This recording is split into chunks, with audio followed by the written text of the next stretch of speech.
All right. Hey, and welcome to Glue Wednesday on a Thursday, the first Thursday in 2020, a decade that we'll forget about in another couple of months. But it's always good to start somewhere. It's good to have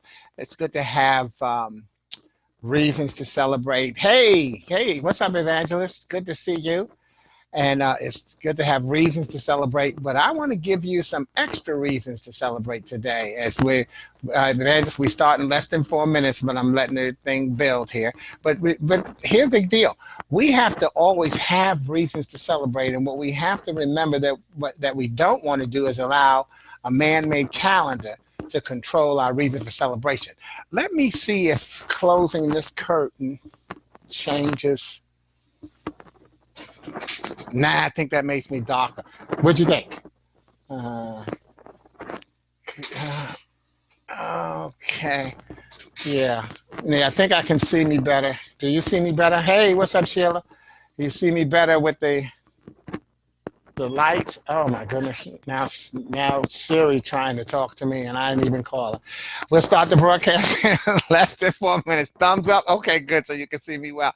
But yeah, so what I was saying is um one thing I always believe in doing is reminding people that we should not allow a man made calendar to control our celebration. So, even though we're celebrating our new year, new decade, think about it. Is there ever a reason to not celebrate Valentine's Day, Mother's Day, Father's Day? Are they ever non existent? Are they one day a year celebrations or acknowledgments? My mother and father both used to say separately, Christmas is every day I got a dollar. So again, it's what you believe and how you make those beliefs work for you, because your beliefs will boil over into someone else's beliefs, and sometimes that belief is what conducts what impacts how they conduct their life. And once they conduct their life in a certain manner, it reflects who they are as well as how they've been reflecting through who you are. Because remember, we always think about the three R's: the research, the real stuff, and the resource. The research being how people say something should happen or how something came about. The real stuff being how it applies to your life, and does it have you really been impacted that way, and are you impacting that way? And then the resource: where'd you get your information from? Where'd you get your research from? Where'd you get your real stuff from? Who's your resource? You know, I'm always going to talk about choosing your messages carefully. So we got less than 2 minutes to start. And thank you, Zach, for the thumbs up. Good to see you there. And so it really is about making sure that we find our proper resources so that we can move forward in our life, because all of us have a resource. There's always a messenger in your life. Choose your messengers carefully and recognize that you're always being chosen as someone's messenger. What message are you delivering after the message that you've received? And that's actually, even though we haven't started today's broadcast, that is a part of today's broadcast, because one thing that I truly believe in is consistency. And hey, Grace, oh, welcome back. And consistency is so important. Less than a minute, so we're going to go on and start, because anyone who's watching the broadcast is seeing it from where we started anyway. But let's talk about what I call Happy New Year. And I say year, Y-E-A-H. And I decided that, as it says up in the promo, that we're going to look at year as Y-E-A-H: yesterday, expectations, age, and here. What do those things have in common? I'm gonna break those down and show that each one of them is a reason for celebrating every day. And so let's start with the why. Let's decide that the why stands for yesterday. And by yesterday, what I'm saying is, think about the good things that happened in 2019. See, a lot of times and it's a cliche where people say, well, next year is going to be my year. I'm glad to get this year out of the way. You're glad to get this year out of the way, but guess what? At the beginning of that year, you talked about how that was going to be your year. So, see, we lose focus of that sometimes along the way, and what we do is we take on someone else's depression and negativity in some ways. And remember, a negative person is not necessarily a bad person. It's that they carry a negative spirit with them sometimes when they're talking about, when they don't have trust and they don't believe and stuff like that. So a negative person is not necessarily a bad person. It could be someone that has your best interest in mind, but they're the one that's always saying, well, you shouldn't do that. I don't think you should. And they make you doubt yourself. Goes right back to choosing your messengers. So let's look at the why as yesterday. What about 2019 was good for you? See, focus on the good things. What happened for you that 2019 that was good, including, here's a twist, including the good life that was lived by the loved ones that you lost. Maybe you lost someone in 2019, but what were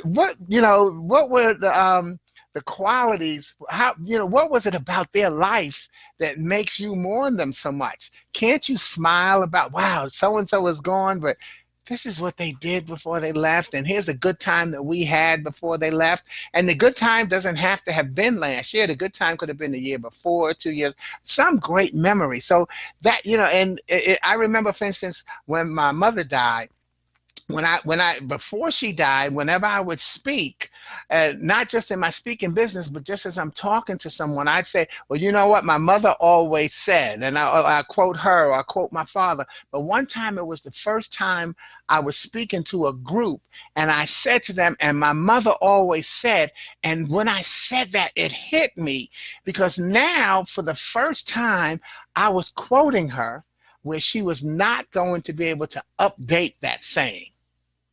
See, now when I said my mother always said, that was now final, because there were times where she may have said something, and then the next time she'd say the same thing, but in a different way or in a different context. So my mother always said had new meaning. You can make noise, Cliff, don't worry.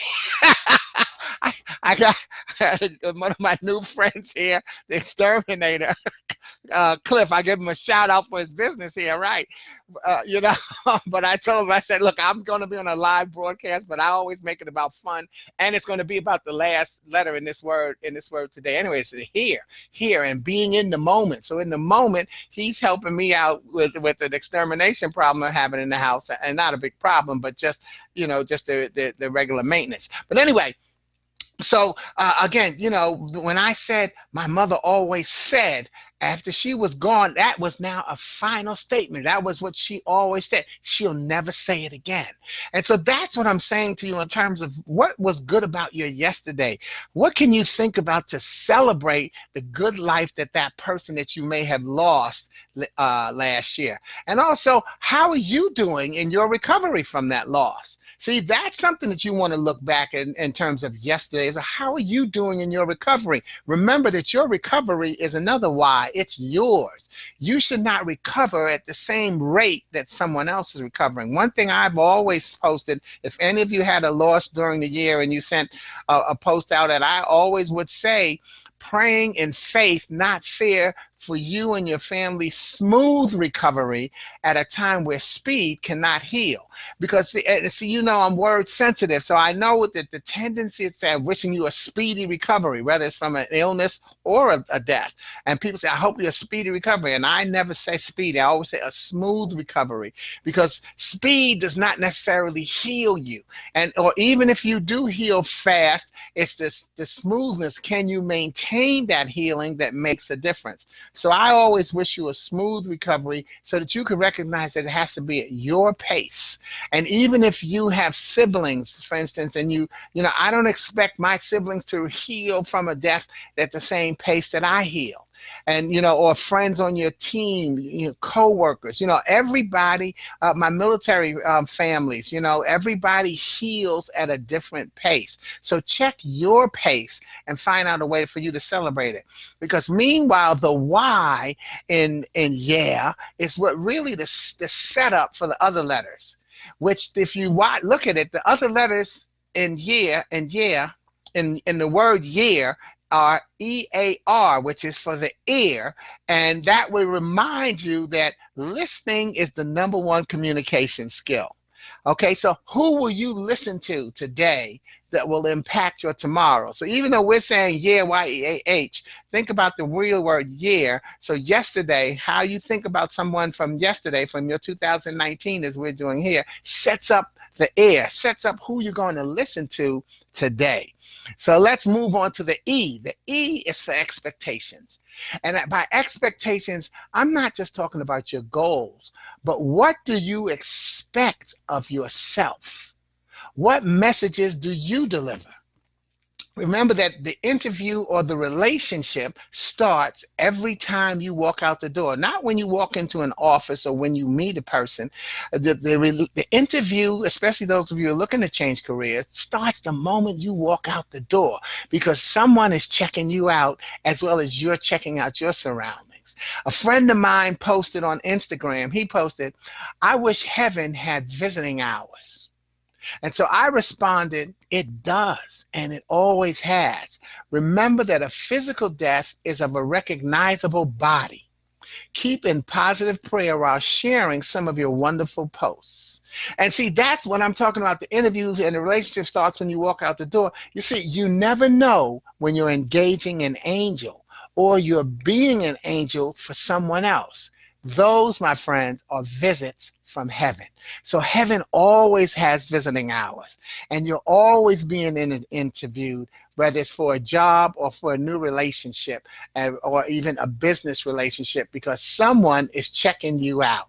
And that's what we got to make sure that we are comfortable in our being checked out. Oh, good. For a second there, I thought I was going to mess up my broadcast thing. Hey, Tuesday. All right. Being the A, so expectations, part of your expectations to me are excellence. Excellence versus perfection. Here's the difference. Perfection's goal is to fail, then seek approval from someone else. Now, this is not an easy concept. This is a mindset that I use, and it doesn't apply to every single thing. But here's what I'm saying. Perfection's goal is to fail and then get approval from someone else. Because even though we try for perfection, we say, I try, I practice, and I practice, and I practice, but I didn't make perfect, but I made it to here.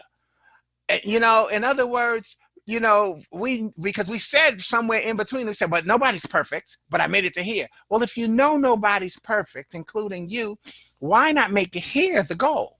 So that you can celebrate. You know you're not going to get to perfection. So why not have a goal that you can celebrate instead of one that you will not be able to attain, and then hope that people will accept you for what you did make? How about making this the goal and being the hero, being your own hero, meeting your own expectation? Again, it's a mindset, and so it doesn't apply to every single thing. But here's what I'm saying. I consider it a healthy way of keeping yourself positive and pushing forward. It's building upon what you've accomplished. See, building upon what you accomplished can be more energizing than dreading that you fail again. So practice does not make perfect, but excellence is a wonderful goal, because excellence doesn't necessarily have a finishing point. You can still build upon excellence. Let's say practice does make perfect. What happens when you get to perfect? You can't build upon it. Excellence you can build upon. And then another E is empathy versus sympathy. Empathy versus sympathy. See, I believe in empathy, and for me, empathy is, I've never been in your shoes. I've never said to an audience, I know what you're going through because I've been where you are. I've never been in your shoes, but let me tell you something. I sat in your row, because we're all going through something. So we sat in one another's row. See, sympathy means feeling sorry for someone, which often helps them feel sorry for themselves rather than bold enough to beat the odds. You get that? Sympathy means feeling sorry for someone else, which often helps them feel sorry for themselves rather than feeling bold enough to beat the odds. Empathy helps them feel empowered to challenge and reshape their expectations. So when I acknowledge that I'm going through something, and we're all going through something, I'm empowering someone else to recognize that this is a challenge, and just to reshape your expectations. You're not the first one this has happened to. You won't be the last one, and it's okay. No one's going to super judge you, but the world is not going to end based on this. You hang in there. And again, that doesn't apply to every single thing, but you have to make sure that you're living life in moderation is all. So we've got the Y, we've got the E, and then the A is for age. Age, in other words, do you have a mixture of people around you? And notice I didn't say friends. Do you have a mixture of people around you? That mixture has another A. It allows you to grow as you entertain different perspectives. I have a friend who I call Coachette. Her name is Gail Grasky, and she made a comment. I called her yesterday for New Year's, and she made a comment to me about how I trusted her way back when. Let me tell you the story. She used to come. I used to coach her son in community league basketball in the eighth grade. That's how we met. And because she came to the games and supported her son, I taught her how to understand the game better by keeping the books for us. Then, as she became that familiar figure on our bench, I officially made her the assistant coach. And then I named her Coachette. Here goes the blessing. When I was talking to her yesterday, she said, one year, she told me this, one year, one of our kids who had a bad temper got called for one of those fouls that he didn't want to be called for. Coachette told me to call a timeout and get him out of the game to calm him down. And so I did. I called a timeout, got him out of the game to calm him down. Well, yesterday, I didn't remember that actually happened, right? But she did. And yesterday, she told me that how when I did that, how empowered it made her feel, and it showed that I trusted her. I empowered her and showed her that I trusted her, and that allowed her to grow. And so we coached together for 11 years, and our record was 81 and 76 over those. My record in coaching was 81 and 76 in my coaching career. And by the way, I just realized as I was saying that, I actually started out 0 and 12. So she's not even in that 81, 76 because she didn't start coaching me till my second year. Okay, but over that time span, I was out of town 5 times and had to leave her to coach the team. And you know what her career record is? 5-0. So maybe the A should be for ain't that something? But it's not perfect. It was excellence was always her goal, and she attained that. But look at the blessing that I'm talking about. It's how I was able to empower her through trust.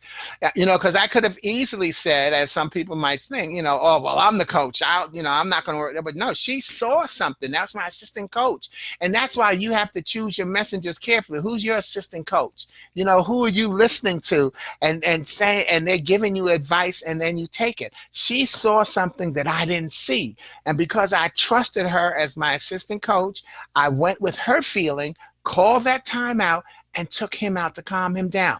Can't we also do that in our life? Don't we have to call a timeout and calm ourselves down? So that's why the A is going to stand for age. Make sure that you have a mixture of people around you that can help you call that time out, that can help you allow yourself to grow because during the timeout, you'll learn something about yourself, and then as you learn about you, you learn about other people as well. Because then what you'll do is, once you see that, oh, I can trust this person, well, now I learn who I trust and what type of people I trust, and now I can categorize myself as a trusting person. See, everything builds upon everything else. If you haven't had a chance, make sure you look at my page as well, because there's something we'd love to have you join for the month of January. It's called Hunt the Good Stuff Thursday, and it's an event page that's being hosted by a good friend of mine in the Army, Sergeant Chris Allen, and what we do, Hunt the Good Stuff, is actually a resiliency characteristic, principle in the military that tells people that every day, at the end of the day, think about 3 good things that happened to you today, and then how that builds upon your story. So you'll see that post on my page, since I can't think about how to describe it right now. Thanks a lot. All right, Cliff. Hey, Cliff, what's the name of your company again? I didn't give the full shout out. What's the name of your company? Dodson Pest Control. I got to give my shout out again to Cliff here in Charlotte. Thanks, man. God bless you. Appreciate you. All right. And see, now Cliff has taught me things about how, how I can do a better job in terms of extermination and pest control in my house. Did you know that if you put talcum powder around the borders in your bedroom or in a room, that can stop ants? So a lot of times ants are one of the problems in houses, and which was kind of what one of the things that was going on in mine. And ants don't like baby powder or talcum powder because it dries. They breathe through their skin, through their shell, and it dries them up, and they can't function. They can't go back to the nest to warn the other ones. There's another tip. See, allow yourself to grow by having different, surrounding yourself with different people. As you surround yourself with different people, they will automatically have different age groups for you to learn from. And finally, the last letter in yeah is H. And that's for here, Here. In other words, be in the moment. How can you be in the moment? Well, number one, get some rest and clear your mind of distractions, bills, kids, neighbors, classes, grades, cars. You know what? The main thing to clear your mind of, yesterday and tomorrow. Because here is what's important. And I know I said we want you to think about yesterday in terms of thinking about what good things happened to you in 2019, but I'm talking about the here and the clearing out yesterday, or whatever yesterday's problem is gone. And it may be the challenge that set up your goals for today, but don't stress over it where it gets you down. Focus positively so that you can come up with a solution that's going to make a difference in your life and the life of those you touch. So be here, be in the moment. And that's why I also told Cliff I was going to give him a shout out, because I'm in the moment. I'm not hey, I'm on my broadcast, I don't need anybody around me. No, I'm in the moment. And you got people in your life and impacting you. How can you recognize them and let them know, yes, I know that you're here and I'm here for you? Have you ever had somebody who you wanted to one reason sometimes people don't tell you their problems is because they don't think you're listening to them. And so even though that's the here, Here, they don't think you're here in the moment with them, it moves on to the other part of the H, which I'm saying is Hear, and that's for hearing. When you choose your messengers carefully, that's what helps you hear, who you're listening to. Because again, listening is the number one communication skill. So Hear is hearing, but who are you listening to that is making a difference in your life and impacting the way you treat others around you? And that's what helps you be here and in the moment. And I'm always going to remind you of being here in 2020. And of course, I saw a really great post how one of the first mistakes everybody's going to make is have 2019 written, and then they got to go over the 19 and turn it into a 2 and turn that 9 and turn it into a 0. Okay, but being here in the moment will help you get there. This is 2020, y'all. And another H is history. History. See, history is a continuation of success. Sometimes we don't look at that. History is a continuation of success. Even as those before us have learned from failure, they have created a blueprint for the next generations to follow. So what breadcrumbs are you leaving? See, history is a continuation of success. What breadcrumbs are you leaving for someone else to continue your success? Will you live and write your own legacy, or will you leave it up to someone else to wring their hands trying to celebrate you, trying to think of what it was about you that they love so much? Why not be conscious of leaving your legacy so that you write it, you leave it and you write it, so people, this is what he or she did.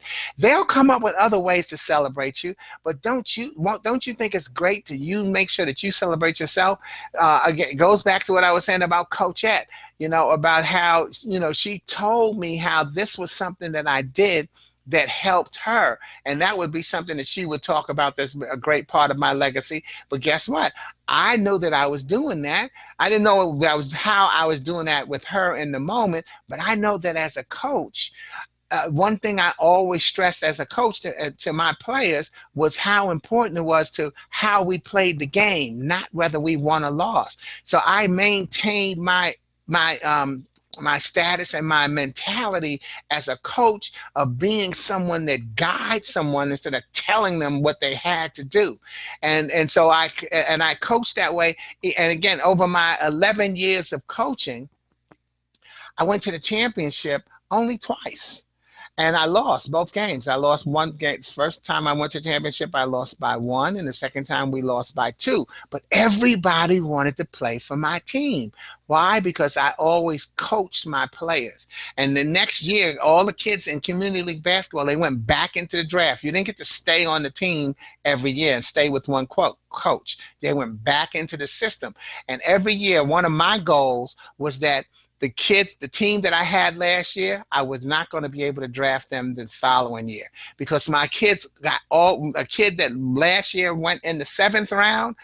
When the 7th round came around this time, he wasn't going to be there because he was going to be gone in the 4th round.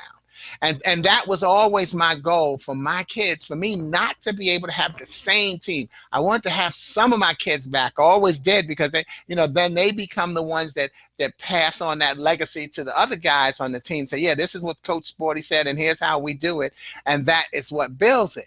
But that was always one of my victory always came the next year when I wasn't able to pick my guys up again because they had improved their game and other coaches saw it and they wanted them on their team rather than allowing me to keep them on my team and build that legacy. And even as I think about that now, it makes me feel good because I was able to do that. And so many of them are now my friends on Facebook. I've been to their weddings. I keep in touch with them. Takes us back to the age thing. Do you have enough people around you that allow you to grow because of their impact? I think about how things I do, I'm even now doing, somewhat of the recycle thing, and, and worrying about saving the planet for our future generations because of some of the kids that I know and who are now grown ups and now they're kids. And so, you keep praying for them and making things move on. And so the last H is I want to ask you, did you help somebody? See, you say yeah when you help somebody. And this takes us back to the why in yesterday. Did you help somebody last year or were you helped by someone? See, that could be one of the good things that you can celebrate about last year. How someone helped you and who you helped last year. And then, that way we get to start the new year and the decade with the end in mind. And that is, just so recognize, you want to be able to help someone and be helped by someone. So stop, breathe, recognize, and appreciate these reasons to say, yeah, every day. See, you can start right now thinking about what was good for you yesterday, as in this day before yesterday. But then in February, think about all the good things that happened in January. In March, think about the good things that happened in January and February. In April, think about the good things that happened in January, February, and March. Do you see where we're going with that? So you're always thinking about those things that the yesterdays that could help you say, yeah. And in those things, what were your expectations? What goals did you reach? And did you have excellence as a goal? And do you see the wonderful pace that you set for yourself and how you've been able to heal at a smooth pace? And it's going to go up and down, especially if we're talking about a loss. One of the things I always say to people, I have no intention of getting over my mother or father's death. I learned to live with them because they're not coming back. And even if you believe in reincarnation, they're not coming back as themselves, all right? So or had you used to see them. Heaven always has visiting hours because we are always seated among angels because we're one of the angels that's seated next to someone. And so also have the age, the mixture of people around you so that you can allow yourself to grow and learn from different people. Let them tell you things about yourself that you hadn't seen. And that's another way to build up your self-confidence and help empower you to empower someone else. And finally, again, be here. Be in the moment. And here, choose your messengers carefully. And recognize that you are always being chosen as someone else's messenger. When we stop, breathe, recognize, and appreciate these reasons, we always have a reason to say, Happy New Year. Thank you for tuning in on Glue Wednesday. and this time it was on a TGI Thursday, and I didn't mention the TGIT is thank God it's today, and then TGIT thank God it's tonight, because to be able to wake up, go through a whole day, brave enough to go to sleep and expect it to happen again tomorrow, we could be thanking God all day. And therefore, we can thank Him all week and all month and all year. Have a great year, y'all. It's going to be just fine. And I appreciate you for tuning in. So thanks, dear David. I appreciate you. Thank you, Grace. Always appreciated how you were so helpful to me with our senior citizen, Melissa. Good to see you and meet you. Who we got today? Shirley McCullough. What's happening, Shirley? Hey, Bianca. And I just finished talking to your sister, to Shannon, thanking her for the wonderful card and wishes. Sonia, what's happening? So okay, good to see you. David Bailey, Gilbert, yeah, man, way back when, go away, and my old neighbor James. I'm not gonna remember everybody. What's up, Dee Dee? How you doing? Good. Montana in the house. Glad to see you. All right. Hey, what's up, Carol? Another one of my Carol. I know it's Yellow Ribbon, but I can't remember which state, but I know I met you so many years ago. And Tuesday, taking us back to Hospitality Academy in McCormick Place. John, another Chicago person, enjoyed you. Glad to see you up there. Always great to the positive energy that you've given forth over the years. Jennifer, I have to really get to know you. I'll meet you. Looking forward to it. Who we got up there? Oh, my thing don't scroll up anymore, but I can faintly see Sheila Scott's name there. Look, thank all of y'all for joining in on the broadcast. God bless you. And next week, Glue Wednesday will actually be back on Wednesday as we get the new year started and the new decade. Over and out. Ciao.